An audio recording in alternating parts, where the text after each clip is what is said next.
Mesdames et messieurs, bonsoir. Ce soir, une information qui change profondément la perception de la sécurité en Europe. Une information qui, jusqu'à récemment, relevait presque du scénario hypothétique, mais qui est désormais prise très au sérieux par les analystes militaires et les responsables politiques. Selon plusieurs rapports concordants, les capacités balistiques de l'Iran auraient atteint un niveau tel que certaines grandes capitales européennes, y compris Paris, pourraient désormais se trouver dans leur rayon d'action. Ce qui est en train de se jouer dépasse largement un simple développement technique. C'est un basculement stratégique. Pendant des années, la menace iranienne a été perçue comme régionale, concentrée au Moyen-Orient, avec des implications directes pour Israël, les pays du Golfe et les forces américaines déployées dans la région. Mais aujourd'hui, les lignes semblent bouger, et elles bougent rapidement. Les experts évoquent une évolution progressive mais constante des systèmes de missiles iraniens, des portées allongées, une précision améliorée et surtout une capacité de projection qui s'inscrit désormais dans une logique globale. L'Iran ne se contente plus de dissuader ses voisins immédiats. Il envoie un message beaucoup plus large, un message qui de plus en plus vise l'Occident dans son ensemble. Ce qui inquiète particulièrement, ce n'est pas seulement la portée théorique de ces missiles, mais leur démonstration récente. Des frappes à longue distance ont été observées dans des contextes opérationnels avec des trajectoires complexes et des capacités d'évitement des systèmes de défense. Cela signifie que nous ne sommes plus face à des tests isolés, mais à une doctrine militaire en pleine évolution. À Paris, comme dans d'autres capitales européennes, ces informations sont prises très au sérieux. Des réunions de sécurité ont été organisées en urgence. Les états-majors analysent les données disponibles. Et surtout, une question revient avec insistance. L'Europe est-elle prête à faire face à ce nouveau type de menace ? Car pendant longtemps, la défense européenne s'est construite autour d'autres priorités. La lutte contre le terrorisme, la gestion des crises régionales, la dissuasion nucléaire dans un cadre hérité de la guerre froide. Mais aujourd'hui, le spectre d'une menace balistique directe venant d'un acteur comme l'Iran oblige à repenser ses équilibres. Ce qui rend la situation encore plus complexe, c'est le contexte géopolitique global. Les tensions entre l'Iran et les États-Unis se sont intensifiées ces derniers mois. Des incidents en mer, des attaques indirectes, des cyberopérations. Et désormais, une montée en puissance militaire qui ne passe plus inaperçue. L'Europe, et en particulier la France, se retrouve dans une position délicate. D'un côté, elle est alliée des États-Unis, engagée dans plusieurs opérations conjointes et dépendante en partie du parapluie sécuritaire américain. De l'autre, elle cherche à maintenir une certaine autonomie stratégique, notamment dans sa relation avec l'Iran, en tentant de préserver des canaux diplomatiques ouverts. Mais cette marge de manœuvre semble se réduire, car lorsque la sécurité du territoire est directement en jeu, les calculs changent. Les priorités changent et les décisions doivent être prises rapidement. Dans les cercles militaires, certains parlent déjà d'un changement de paradigme. Une expression forte mais qui reflète bien l'ampleur des enjeux. Si Paris entre effectivement dans le rayon d'action potentiel des missiles iraniens, cela signifie que la distance géographique ne constitue plus une barrière suffisante. Et cela, c'est une réalité nouvelle. Il faut aussi comprendre que la dissuasion fonctionne sur la perception. Peu importe que ces missiles soient utilisés ou non, le simple fait qu'ils puissent l'être modifie les équilibres. Il influence les décisions politiques, il redéfinit les alliances et il crée une pression constante sur les systèmes de défense. Les systèmes antimissiles européens, bien qu'avancés, n'ont pas été conçus initialement pour faire face à une saturation massive ou à des technologies de plus en plus sophistiquées. Cela pose la question de leur adaptation, de leur renforcement et surtout de leur coordination à l'échelle européenne. Car aucun pays, même comme la France, ne peut faire face seul à une telle évolution. La réponse devra être collective, coordonnée et rapide. Dans les rues de Paris, pour l'instant, la vie continue normalement. Rien ne laisse transparaître l'ampleur de ces discussions stratégiques. Mais dans les coulisses du pouvoir, le ton est bien différent. On parle de scénarios, de simulations, de plans d'urgence. On évalue les risques, on anticipe les réactions. Et au cœur de toutes ces analyses, Une question simple mais lourde de conséquences.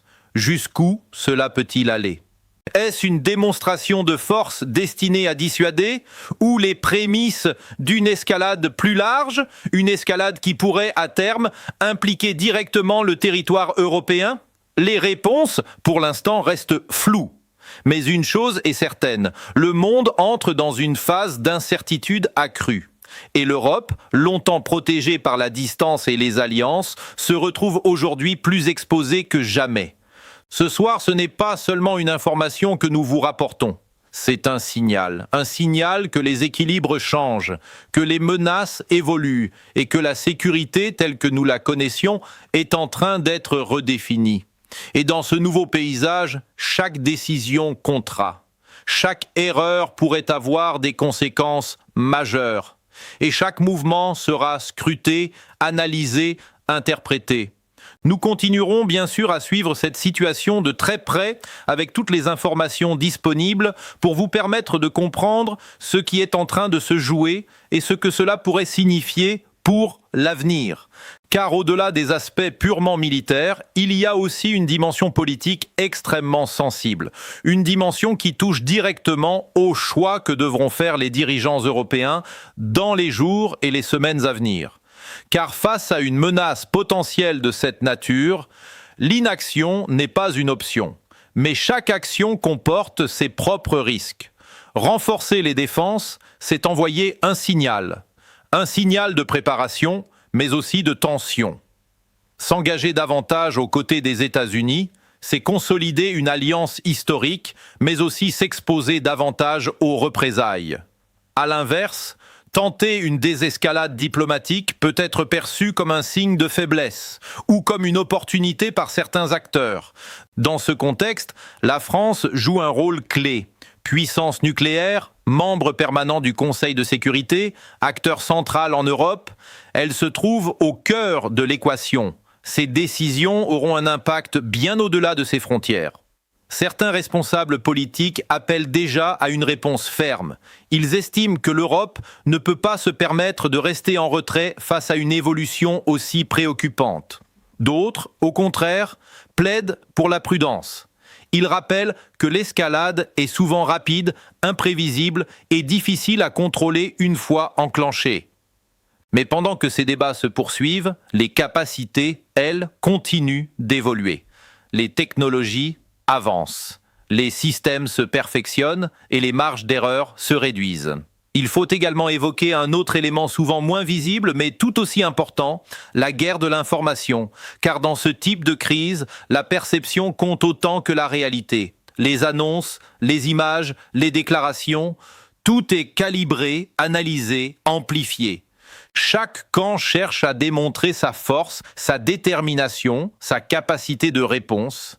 Et dans ce jeu, les opinions publiques deviennent un terrain stratégique, car maintenir la confiance, éviter la panique, tout en préparant les esprits à une possible évolution de la situation, est un exercice particulièrement délicat.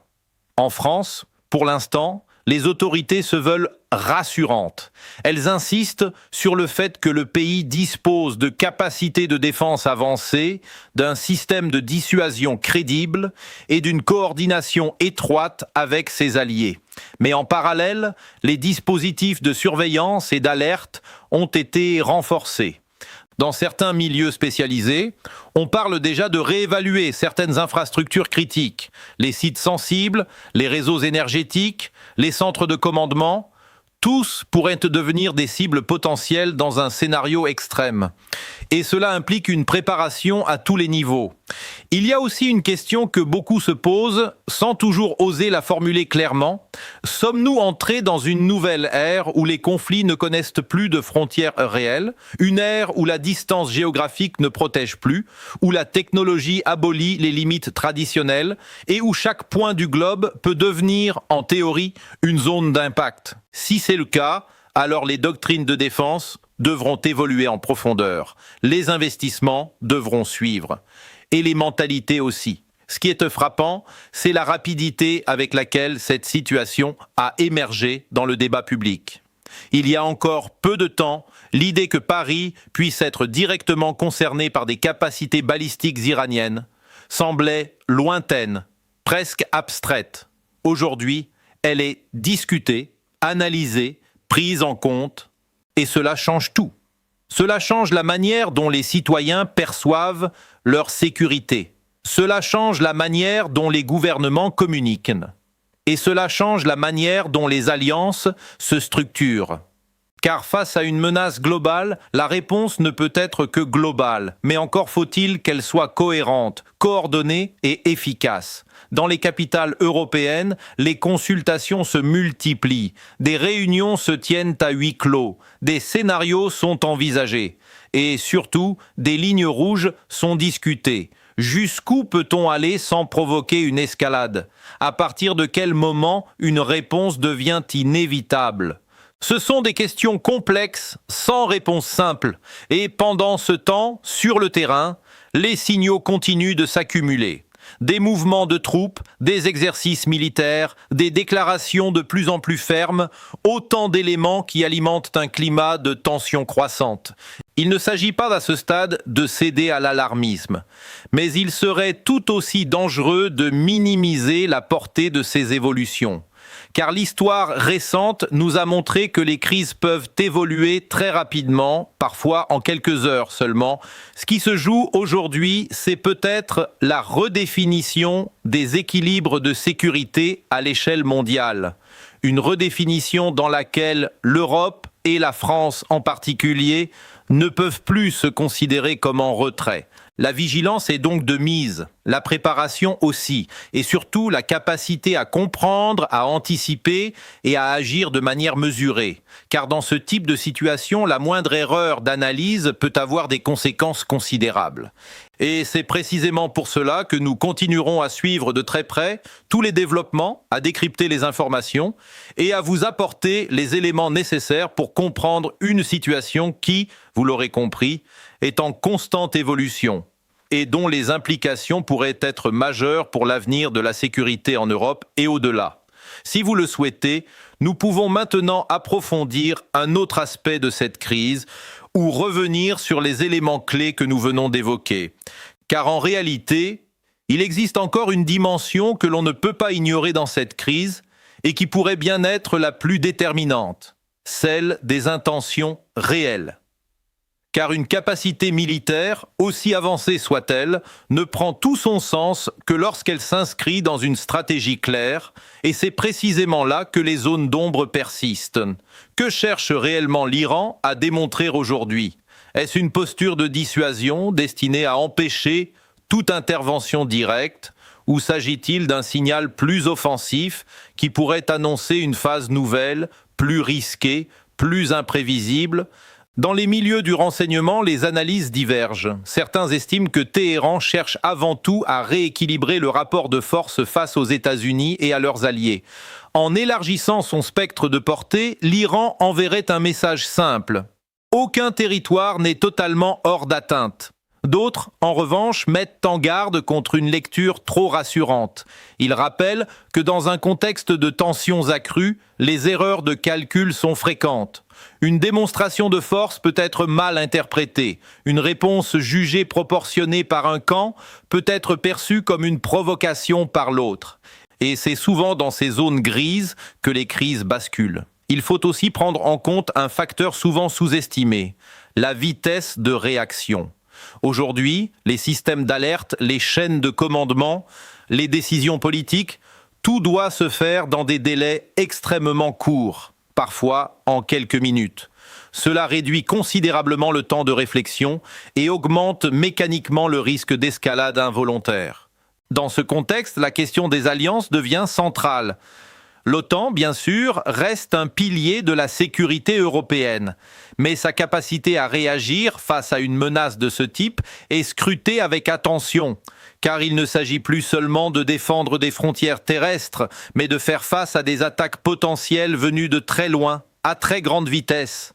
La coordination entre les systèmes de défense, la rapidité de partage de l'information, la clarté des règles d'engagement, autant d'éléments qui devront être parfaitement maîtrisés, La France, de son côté, dispose de ses propres capacités de dissuasion, une dissuasion nucléaire qui repose sur un principe simple, garantir qu'aucune attaque majeure contre ses intérêts vitaux ne resterait sans réponse.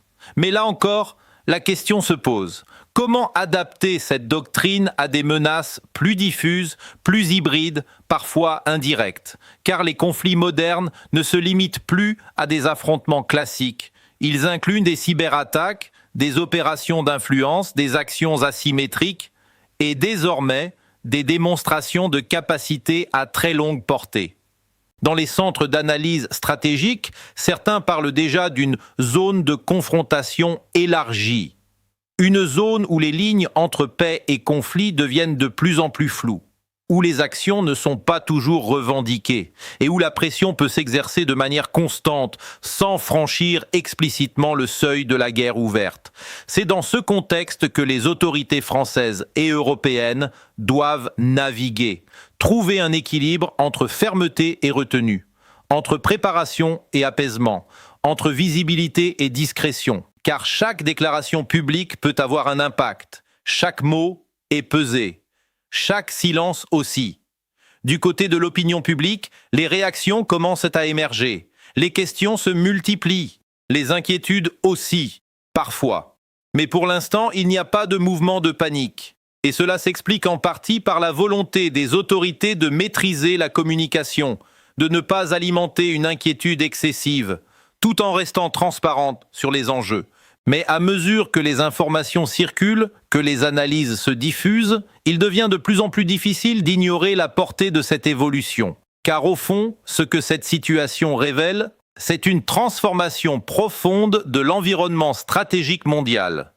Une transformation dans laquelle les anciennes certitudes ne suffisent plus. La distance ne protège plus comme avant. Les alliances sont mises à l'épreuve. Les technologies redistribuent les cartes. Et les acteurs non occidentaux affirment de plus en plus leur capacité à peser sur l'équilibre global. Face à cela, plusieurs scénarios sont envisagés. Le premier, celui d'une stabilisation, suppose que cette démonstration de capacité reste justement une démonstration, que chacun comprenne les lignes rouges et que la dissuasion fonctionne comme prévu. Le second, plus préoccupant, serait celui d'une escalade progressive. Une succession d'actions et de réactions, chacune justifiée, chacune perçue comme nécessaire, jusqu'à atteindre un point de non-retour. Et enfin, il existe un troisième scénario, plus imprévisible encore, celui d'un incident. Une erreur technique, une mauvaise interprétation, un signal mal compris, qui déclencherait une chaîne d'événements difficiles à contrôler. C'est pour éviter ces scénarios que les canaux diplomatiques restent essentiels. Même dans les moments de tension, le dialogue, direct ou indirect, permet de clarifier les intentions, de réduire les risques de malentendus. Mais là encore, ces canaux sont fragiles. Ils dépendent de la volonté politique, du contexte, des pressions internes et externes. Ce qui est certain, c'est que nous sommes à un moment charnière. Un moment où les décisions prises aujourd'hui pourraient avoir des répercussions durables. Et dans ce moment, l'information joue un rôle clé.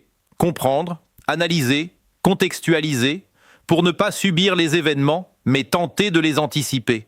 C'est dans cet esprit que nous continuerons à vous accompagner, à décrypter cette situation complexe et à vous tenir informés des développements à venir.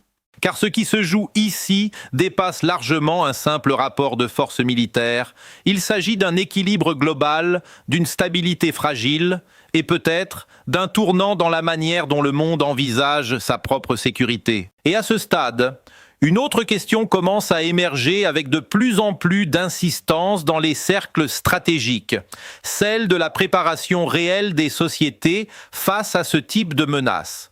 Car au-delà des armées, au-delà des systèmes de défense, il y a les populations, il y a les villes, il y a les infrastructures, et la capacité d'un pays à faire face à une crise ne dépend pas uniquement de sa puissance militaire, mais aussi de sa résilience interne. En France, comme dans de nombreux pays européens, cette notion de résilience est aujourd'hui au cœur des réflexions. Comment assurer la continuité des services essentiels en cas de crise majeure? Comment protéger les réseaux électriques, les communications, les transports? Comment garantir que les chaînes de décision restent opérationnelles, même sous pression? Ces questions, qui pouvaient sembler théoriques il y a encore quelques années, prennent aujourd'hui une dimension très concrète. Certains experts évoquent la nécessité de moderniser les dispositifs d'alerte à la population. D'autres insistent sur l'importance de former les citoyens, de les informer, sans pour autant créer un climat anxiogène. Car il s'agit là d'un équilibre délicat. Préparer sans inquiéter, anticiper sans alarmer. Dans ce contexte, les grandes métropoles, comme Paris, occupent une place particulière. Elles concentrent une grande partie des activités économiques, politiques, culturelles. Elles sont à la fois des symboles et des centres névralgiques. Et à ce titre, elles peuvent devenir des cibles privilégiées dans certaines logiques de confrontation. Mais il faut le rappeler avec force. Être une cible potentielle ne signifie pas être une cible imminente. Et c'est une distinction essentielle, car le risque dans ce type de situation, c'est de basculer rapidement d'une analyse lucide à une perception amplifiée, voire déformée, de la menace. Et cela peut avoir des conséquences sur le comportement collectif, sur la confiance, sur la stabilité sociale. C'est pourquoi la gestion de l'information est aussi cruciale. Fournir des éléments fiables, contextualisés, vérifiés, tout en évitant les extrapolations hâtives. Car dans un environnement saturé d'informations, les rumeurs peuvent se propager très vite et créer des tensions inutiles. Du côté des autorités, la stratégie semble claire. Maintenir un haut niveau de vigilance, renforcer les capacités de réponse, tout en gardant une communication mesurée, une communication qui ne nie pas les enjeux, mais qui ne dramatise pas au-delà du nécessaire. Dans les institutions européennes, la coordination s'intensifie. Des mécanismes de coopération sont activés. Les échanges d'informations sont renforcés. Et surtout, une réflexion commune s'engage sur les moyens d'adapter les politiques de sécurité à cette nouvelle réalité. Car il ne s'agit pas seulement de répondre à une situation ponctuelle, mais bien de s'inscrire dans une logique de long terme. Une logique dans laquelle les menaces sont plus diffuses, plus rapides, plus technologiques. Et dans cette logique, l'innovation joue un rôle clé. Les systèmes de détection, les technologies de défense, les capacités de simulation, autant de domaines dans lesquels les investissements pourraient s'accélérer. Mais au-delà des moyens techniques, il y a aussi une dimension humaine. La capacité des décideurs à prendre les bonnes décisions au bon moment. La capacité des équipes opérationnelles à agir avec précision. Et la capacité des sociétés à rester unies face à l'incertitude. Car au fond, ce qui fait la force d'un pays, ce n'est pas seulement son arsenal, c'est aussi sa cohésion, sa capacité à faire face, ensemble, à des situations complexes. Et c'est peut-être là l'un des enjeux majeurs de cette période, préserver cette cohésion malgré les tensions, malgré les incertitudes, malgré les inquiétudes, car si les équilibres géopolitiques évoluent, si les technologies transforment les rapports de force, certaines constantes restent. La nécessité de dialoguer, la nécessité de comprendre, et la nécessité d'éviter que les crises ne dégénèrent en conflits ouverts. C'est dans cet esprit que les efforts diplomatiques se poursuivent, parfois en coulisses, parfois de manière plus visible. Des discussions indirectes, des médiations, des tentatives de désescalade, autant d'initiatives qui visent à contenir la situation. Mais ces efforts demandent du temps. Et le temps, dans ce type de crise, est souvent une ressource rare. Alors, dans les jours à venir, plusieurs éléments seront particulièrement surveillés. Les déclarations officielles, bien sûr, mais aussi les mouvements sur le terrain, les signaux faibles, les évolutions technologiques et les réactions des différents acteurs impliqués. Car c'est souvent dans les détails que se dessinent les grandes tendances. Et pour l'instant, la tendance est claire. Une montée en tension, une complexification des enjeux et une redéfinition progressive des équilibres. Rien n'est encore figé. Tout peut évoluer, dans un sens comme dans l'autre. Mais une chose est certaine, cette situation marque un tournant, Un moment où les certitudes vacillent, où les repères changent et où les décisions prises aujourd'hui auront un impact sur le monde de demain.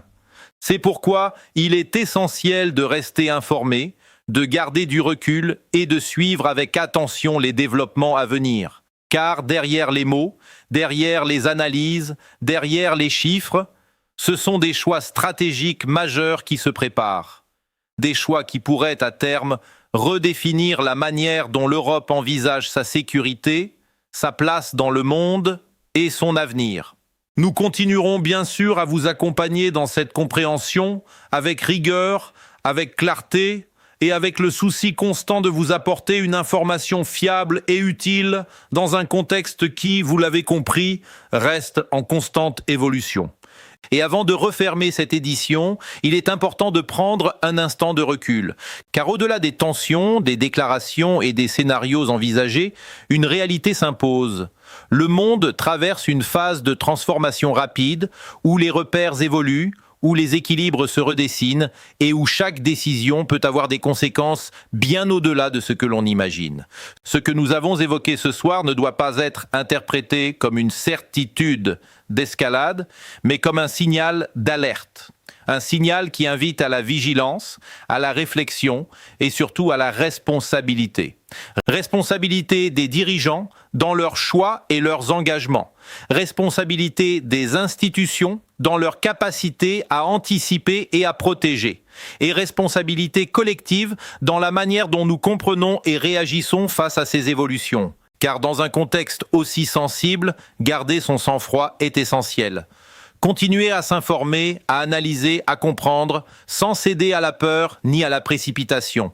Les prochains jours seront déterminants. Ils permettront de voir si les tensions actuelles s'apaisent ou si, au contraire, elles s'inscrivent dans une dynamique plus durable. Quoi qu'il en soit, une chose est certaine. La sécurité, telle que nous la connaissions, est en train d'évoluer. Et avec elle, notre manière de voir le monde. Merci de nous avoir suivis. Nous resterons bien sûr mobilisés pour vous informer avec rigueur et clarté sur tous les développements à venir. Très bonne soirée à toutes et à tous.